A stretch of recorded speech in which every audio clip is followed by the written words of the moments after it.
Pakistanis don't save money, और करें भी कैसे। हिस्टोरिकली इस मुल्क में हाउस होल्ड्स इतने हैंड टू माउथ रहे हैं कि बेसिक जरूरियात पूरे होने के बाद कुछ बचता ही नहीं था जिसको सेव किया जाए या इन्वेस्ट किया जाए। जिन चंद हाउस होल्ड्स के पास कुछ ना कुछ बच भी जाता था वो गोल्ड या जमीन में अपने पैसे लगा देते। मगर पिछले कुछ सालों में ये ट्रेंड ड्रास्टिकली बदला है। ना सिर्फ इंडिविजुअल पाकिस्तानी इस पैसे बचा रहे हैं, बल्कि मोर देन एवर बिफोर वो फॉर्मल फाइनेंशियल इंस्टीट्यूशंस के थ्रू अपनी सेविंग्स और अपने फ्यूचर सिक्योर कर रहे हैं। केस इन पॉइंट, इस वक्त पाकिस्तान में 10 लाख म्यूचुअल फंड अकाउंट्स हैं जो इंडिविजुअल इन्वेस्टर्स ओन करते हैं, और ऑन एवरेज हर अकाउंट में 10 लाख रुपए से ज्यादा का बैलेंस है। अब म्यूचुअल फंड्स की इंडस्ट्री ने पिछले कुछ सालों में बहुत मैसिव ग्रोथ देखी है। 2019 से 2025 के दरमियान इंडस्ट्री के पास एसेट्स अंडर मैनेजमेंट 7 गुना से इंक्रीज किए हैं, और जून 2025 के एंड पर रुपीस 3.6 ट्रिलियन थे, यानी कि पाकिस्तानियों के इस वक्त $13.6 billion in wealth mutual funds में पार्क्ड हैं। For anyone that doesn't know, mutual fund एक बहुत बेसिक इन्वेस्टमेंट व्हीकल होता है जिसमें ढेर सारी पार्टीज अपने पैसे पूल करती हैं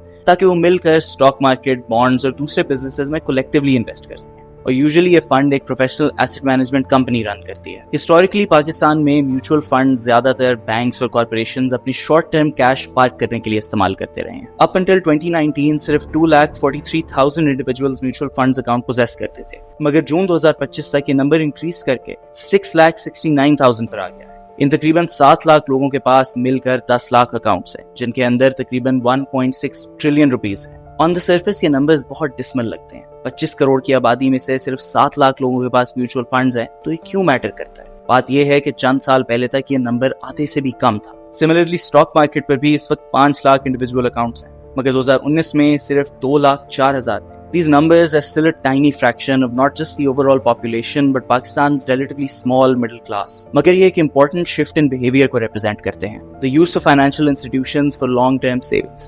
And this only happens in societies that are beginning to develop a trust in their own rule of law and in their long-term economic future.